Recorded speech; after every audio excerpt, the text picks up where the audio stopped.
Ladies and gents, my name is Brandon Stover. Welcome to the How to Solve Climate Change course from Plato University. Causes, systems, obstacles, solutions to this global challenge is what you're going to learn here today. When you're ready to learn more skills, join us for free at plato.university. Let's get started with today's lesson. We'll have our expert guests briefly introduce themselves and their credentials for why they are able to speak to this topic. So my name is Eric Fried. I'm an architect with 30 plus years experience and all of it on sustainability. Unfortunately, buildings have a massive impact on the planet. And I've been spending my career trying to show people how to lessen that impact. Explain succinctly what the built environment is from first principles.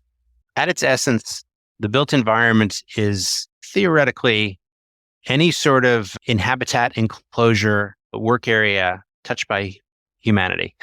So I'm being deliberately vague here because I think one of the problems is that we've so separated ourselves from the built environment, from the natural environment, and ultimately I think that was a mistake. You know, some of my fondest childhood memories were spent building forts in the woods. You know, stacking up rocks and branches and whatnot to make something truly integrated with nature. And my friends and I just kind of hanging out there. Is that the built environment? Yeah, by definition, it should be because we're shaping and molding it, but we're using nature to do it. So I don't want to say the built environment is just buildings. That sounds too, I don't know, forced. Why the separation between the built environment and nature? What role is it playing in our lives? The first answer that comes to mind is that we're very linear in our thinking, and we think, okay, if that's nature, this must be the building, and if this is the building, that must be nature. And so I think we're kind of wired for binary thinking in a way, right? Nature is much more subtle and complex than that. The truth is that everything is the environment. And what's amazing is that, you know, as a young child, I had this inclination, you know, I grew up in Philadelphia. I grew up in a very concrete, jungly type place, but there was this, oddly enough, this golf course behind our house, and the Ballackinwood Golf Course, if anybody wants to Google it. And it was just a very strange thing to have this, you know, to be in this dense urban city, but then to poke through this hole in this fence and suddenly have these rolling hills and nature. And as many times as, you know, we would kind of, you know, break a hole through the fence and sneak into the golf course would then patch it up. And eventually I think they just gave up. So to me, I was, you know, my natural childhood inclination was to escape to nature. It was a respite. It was a retreat. And I think that might have been one of the early kind of experiences in my head that did this. But the truth is that now we have decades of studies showing us that if you connect people back to nature, it can improve patient recovery times. It can boost student performance and test scores, and it can boost reading comprehension. It could increase collaboration in workspaces, aid to employee retention. The wealth of benefits you get just by connecting the buildings back to nature, back to the natural environment through biophilic design and natural patterns and beautiful materials is vast. And it's an untapped potential that most buildings do not take advantage of. How does the built environment interact with the problem of climate change? So if you look at how we build our buildings, excavating, mining, harvesting all these raw materials and resources, then processing them and filtering them and heating them up and cooling them down and molding them, all of that activity, right? The process of constructing, building, and then operate our buildings is responsible for about half of all the climate change emissions, all the global warming emissions that we produce. Mostly because we use immense amounts of electricity and natural gas to heat and cool our buildings and light them and everything else, but also just the sheer amount of effort that goes into making concrete or steel. And so if we're going to solve for climate change, if we're really going to look at trying to keep the global temperature below that 1.5 degrees of warming, which some say is already out of reach, but to keep it in some way hospitable for life on Earth, we have to change how we build our buildings. And the sad part is that we've known this now in some, you know, we've really, really known it for 30 years, but in some sense, we've known it for over 100 years because the science of climate and greenhouse gas and, you know, the greenhouse effect dates back to the 1860s. Not to nerd out here, but this is kind of exciting because on the one hand, a lot of the assumptions that we had around buildings are no longer true. You know, we've been building buildings, if you really think about it, we've been building buildings the same way for kind of 200 years now, right? Little sticks of wood, little sticks of metal, stacking blocks on top of each other. Fundamentally, we haven't really changed the technology that much. And so a lot of the assumptions that we used in the early part of the 20th century around heating and cooling and storms is now completely out of date. The general public doesn't know this, but everybody in the industry does, in that ASHRAE, which is all the mechanical engineers in the country, they've been slowly changing their standards of what constitutes each climate zone, because what used to be a 100-year flood is now a 5-year flood, right? What used to be a 100-year storm is now like a 5-year storm. By the way, a 5-year storm isn't a storm that happens every 5 years. It just means that in any year, there's a 20% chance of it happening. They had a 1 in 1,000 year storm in the Midwest last year in 2022. They got 5 of them in 1 year. What do you call it then? At that point, what do you call it if you're getting 5,000-year storms hitting the Midwest in one summer? Is that, I don't even know what to call it. Is that just the new normal? Is that what it is? So it's been affecting how we design our buildings, because we've been kind of questioning a lot of those assumptions, which has been great, because we should have been doing that all along.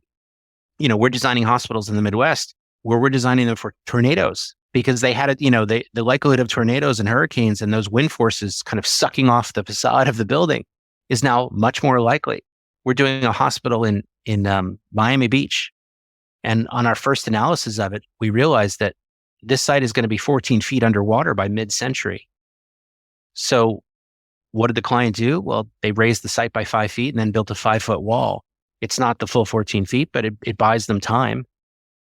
We have another site in San Francisco. It's going to be 10.2 feet underwater by mid-century. So it caused us to kind of rethink where we're locating the project.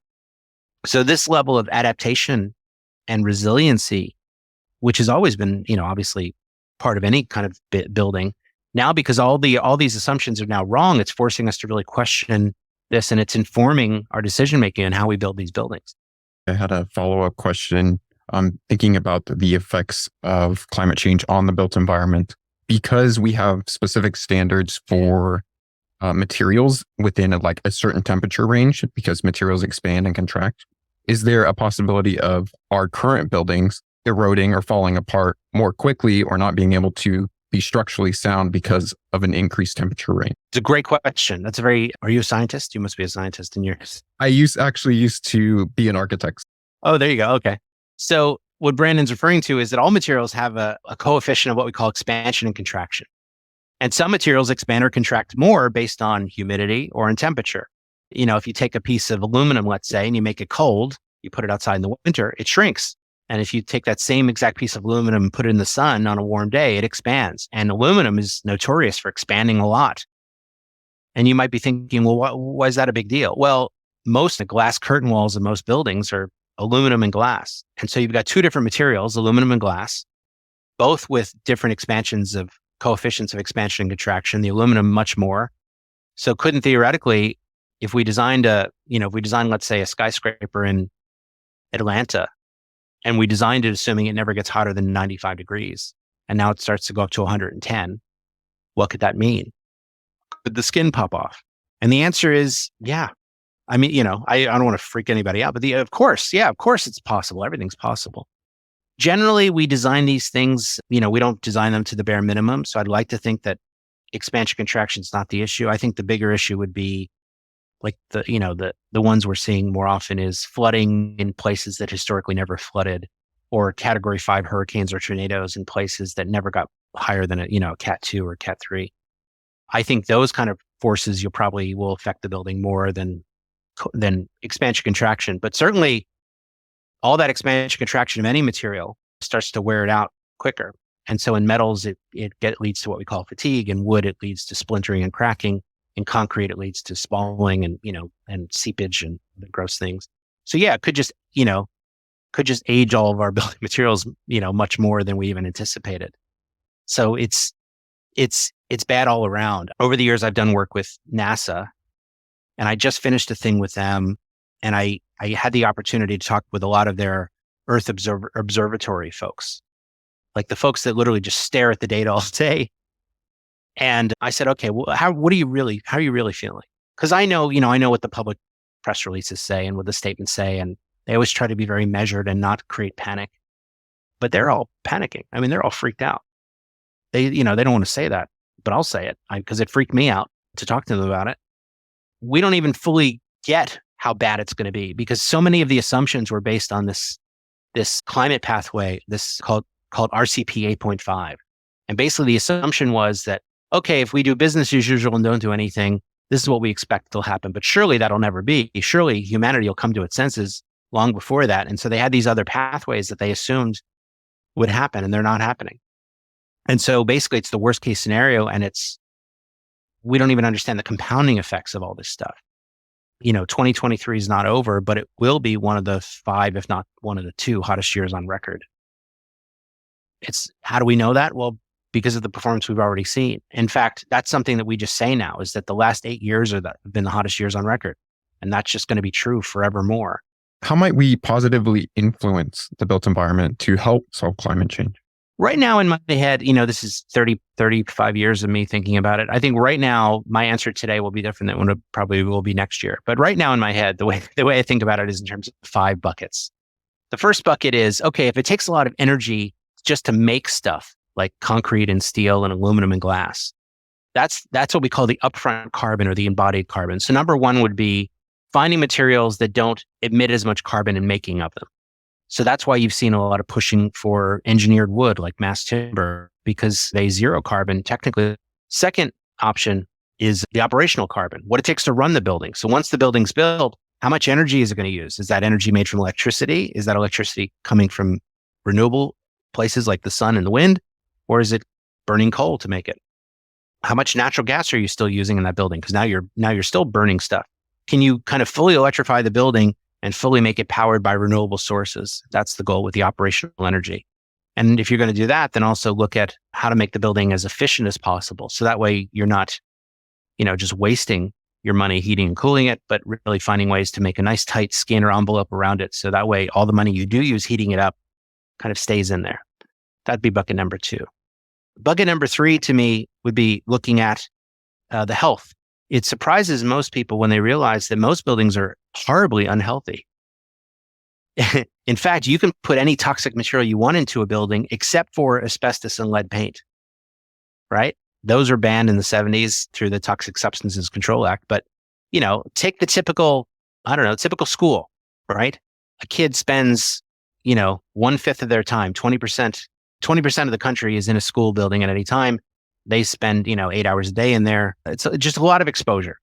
And the typical school has, volatile organic compounds in the paints, formaldehyde in the tiles and the adhesives, known phthalates, known endocrine disruptors, things that could stunt their growth, that could affect their brain development, that could affect their puberty development, known carcinogens that we're knowingly just putting into buildings because why? Because they're cheap, because that's what we've always used, because there's no law banning it. So one of the things that I strongly advocate for is not putting any cancer-causing chemicals in a building at all, what we call chemicals of concern. And now, of course, we know so much more about the materials and chemicals that we're using in these buildings because manufacturers have been much more transparent about showing us what's in their products. And they've been taking great inroads to lessen those chemicals of concern. But, a lot of my time is spent designing hospitals or cancer centers. And so one of the questions that I'll pose to my clients is, hey, I've got a crazy, wacky idea.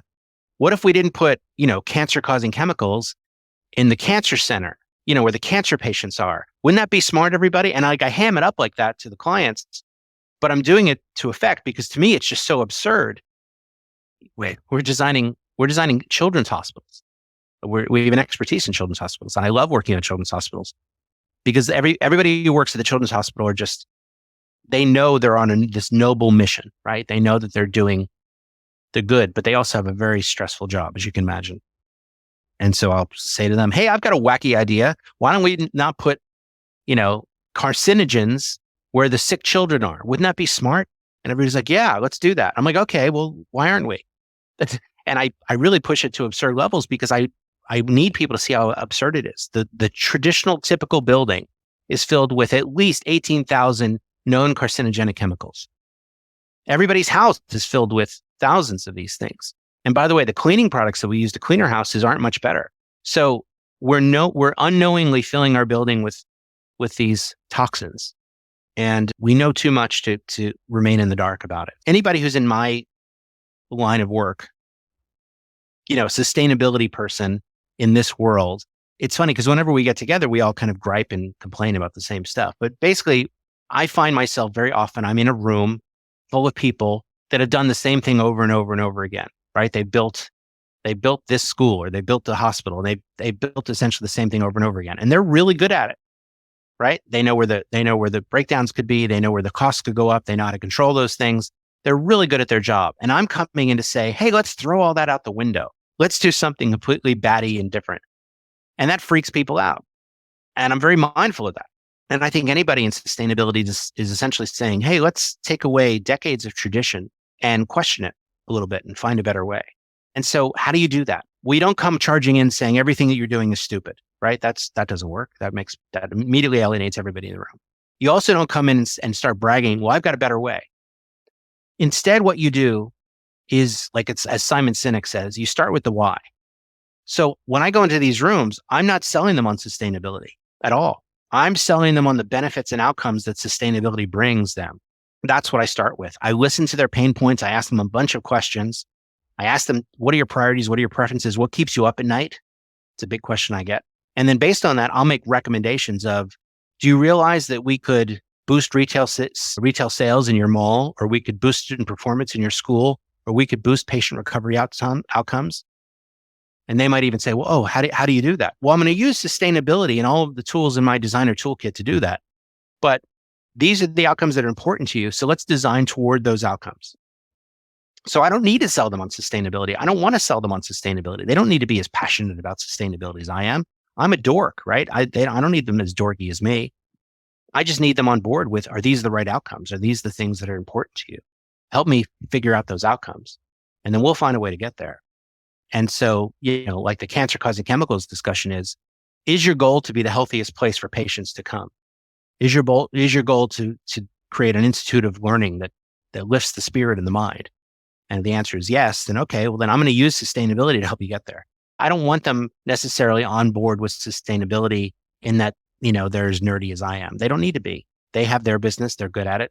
They're hiring us for our expertise. So I think I'm after all these years, I'm just kind of trusting in that. So where was I? Bucket number 3 was health. Bucket number 4 is one that gets overlooked all the time too. And that's water. Water is kind of fascinating because on the one hand, it's also a climate change issue, right? It takes a lot of energy to process, pump, filter, and deliver the water that we take for granted every day, right? We think we just turn a spigot and water comes out, but it takes a lot of energy to do that. But also, the way the earth is designed, all the fresh water on the earth is all the fresh water that's ever been on the earth. We don't create new water. We don't import water from space. All the water on the planet is all the water that's ever been on the planet. So, I'd like to think that the water that I'm sipping in my glass here, I'd like to think that, in the past, it was once sipped by, I don't know, Thomas Jefferson or somebody, right? Or maybe romantically, it rained down on the Eiffel Tower or something really beautiful. All the water on the planet, all the water that's ever been on the planet, 1% of that water is fresh drinking water for us to use. Most of it is frozen, although not for much longer in the polar ice caps, or stuck in the ocean and undrinkable. So we have a very limited supply, and I don't think people realize how limited it is. And now humans have spent the last 200 years polluting a lot of this fresh water. So water is a crisis, and they don't even realize that. And climate change is, of course, exacerbating that and making it worse with droughts and wildfires and floods and, too much water in one spot and not enough water in another. So that's bucket number 4.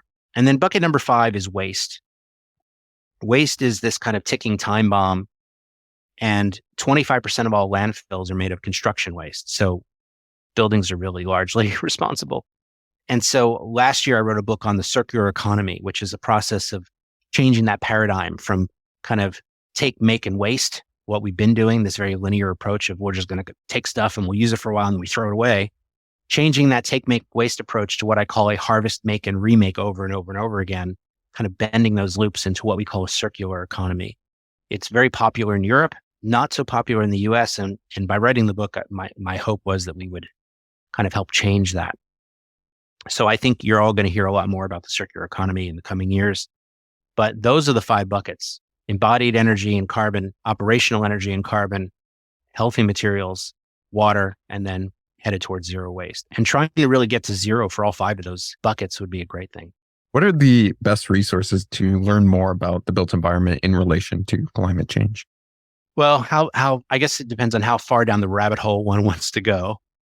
To me, the best book to start with is called Drawdown by Paul Hawken. In fact, anything written by Paul Hawken is probably a good thing to read. Paul is a wonderful human, so smart. Every time he speaks, I learn more and more. But he started with a book years and years ago called Natural Capitalism that he wrote with Amory and Hunter Lovins, which is also a great read. But his recent book, Drawdown, it was a brilliant idea. He basically said, hey, I have a crazy idea. What if we did the math to figure out what each thing is contributing to climate change and then kind of put them in order? And so when the book came out, and I think it came out in 2015 or 2016, right around there, one of the top things that came up was providing women access to education and health. As like that would be a solution to solve climate change. It kind of shocked everybody. But he did the math and shows how it works. One of the other ones was the refrigerants that we use to keep things cool, especially for food and buildings, have a massive impact on climate change, and switching out those refrigerants to something else could really cut our emissions. And so ever since the book came out, the entire building industry is now suddenly fixated on how do we fix our refrigerants? And so there's been more work done on refrigerants in the last 5 years than there has in probably the 30 years that preceded it. So it's a great book. It's very easy to read. What I like about it is that it's kind of fueled with hope too, because it's really solutions based. So it's a way to not get super depressed right away.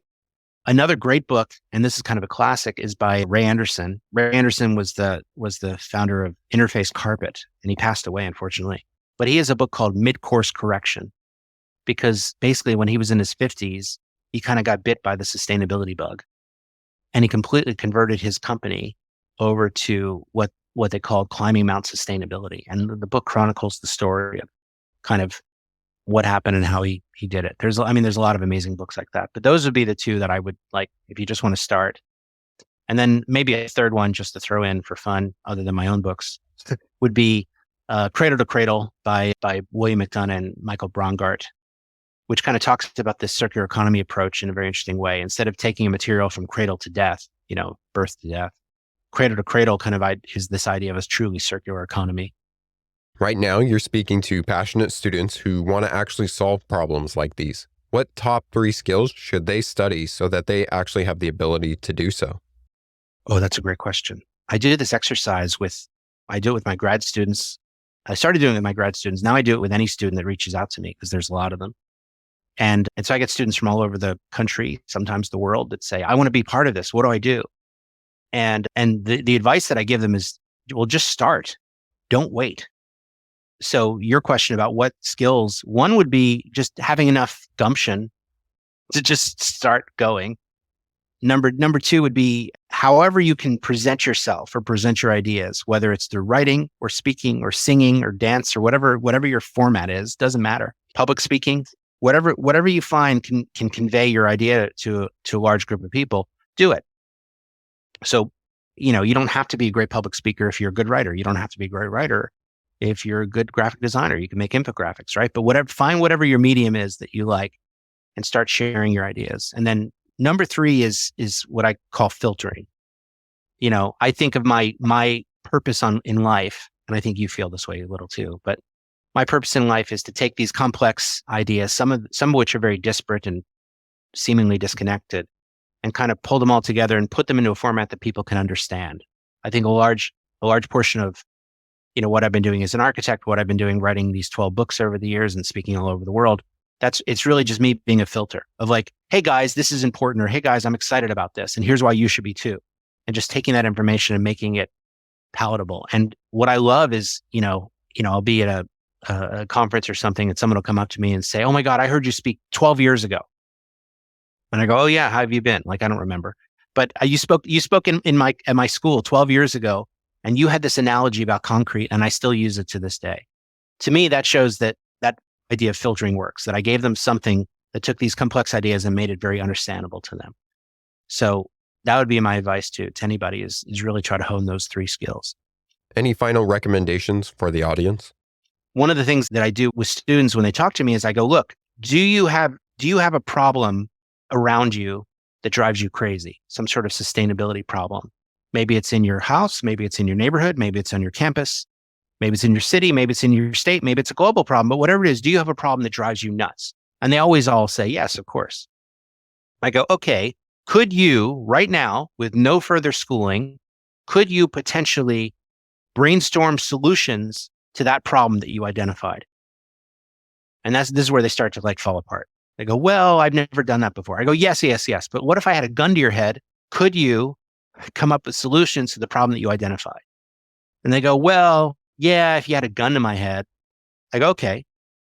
Could you then take the solutions that you developed to the problem that you identified?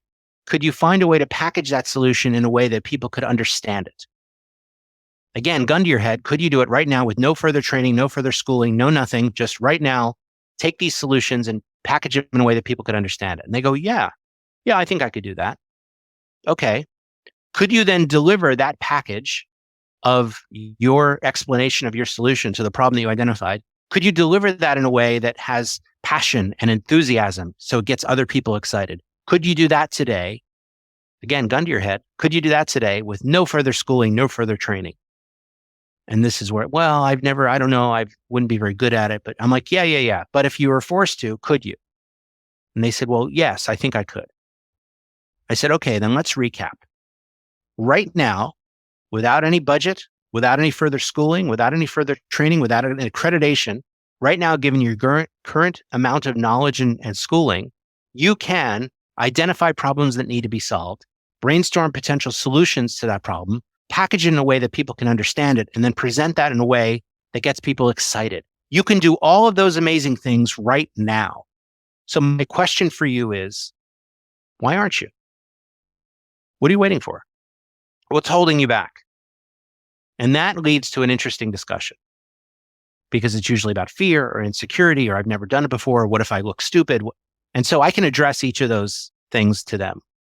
But it's amazing because if I start the conversation with them and show them how they have this abundance of skill that they're not even aware of, that they're sitting on, they could start to enact positive change immediately. They don't need to go to grad school. I mean, unless they want to. They don't need to get some, accreditation unless they want to. They have the power within them to make change now. And I think that's the probably biggest lesson that I can impart to anybody would be just start, just go. The world is a mess. Pick a problem and run towards it. And who cares if you don't have it perfect? Because very quickly you'll get up to speed on it. But just go. We may not all be architects. However, one way we could apply the skills learned in this lesson is by assessing our own homes. Conduct a simple energy assessment of your living space. Identify areas where energy may be wasted, such as drafty windows or poor insulation materials creating a poor thermal envelope. Create a checklist of potential energy-saving upgrades and research ways to make your living space more energy efficient. As Eric mentioned, don't forget about health and look for materials that are not only sustainable, but better for your health as well.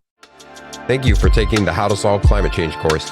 If you want to learn the skills to solve this global challenge, join us for free at plato.university for exclusive content, extra resources, and actionable exercises with every lesson. This course was produced by Plato University, where students turn passions into purpose and learn skills to change the world. Learn more at plato.university.